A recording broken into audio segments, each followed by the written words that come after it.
Guilty.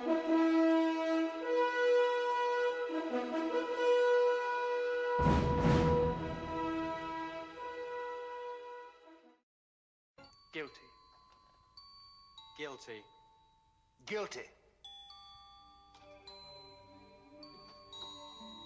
Then she must burn.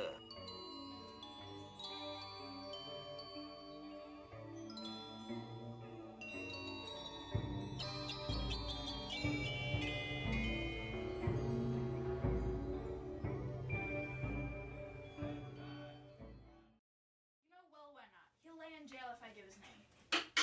This is contempt of the court, Mr. Danforth. You will surely tell us his name. I cannot give you no name.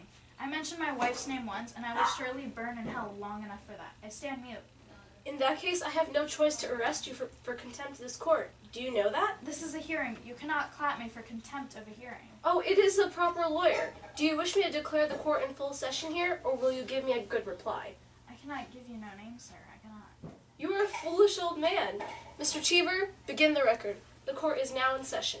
I ask you, Mr. Corey. Your Honor, he has the story in confidence, sir.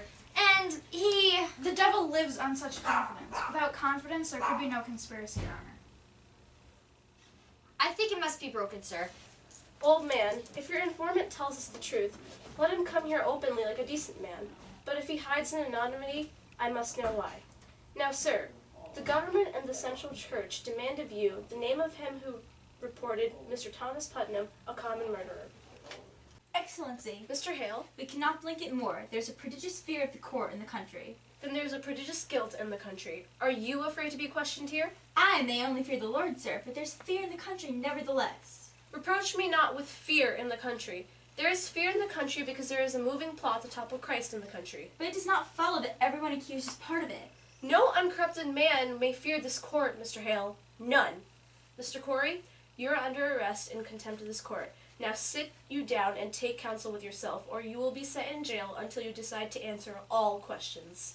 No, Giles! I'll cut your throat, Danforth. I'll kill you yet. Peace, Giles, peace. We'll prove ourselves, now we will. Say nothing more, John. He's only planned us. He means to hang us all. This is a court of law, mister.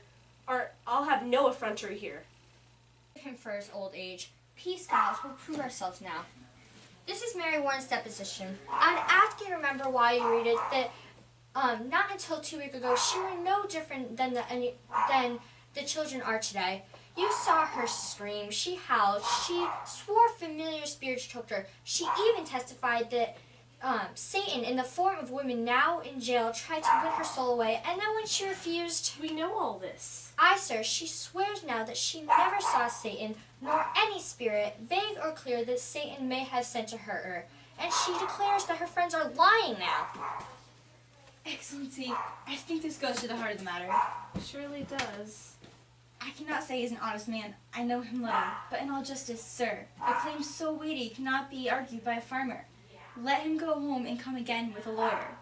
Now look you, Mr. Hale. Excellency, I have signed 72 death warrants. I am a minister of the Lord, and I dare not take a life without proof so immaculate no slightest come of conscience may doubt it. Mr. Hale, you surely do not doubt my justice.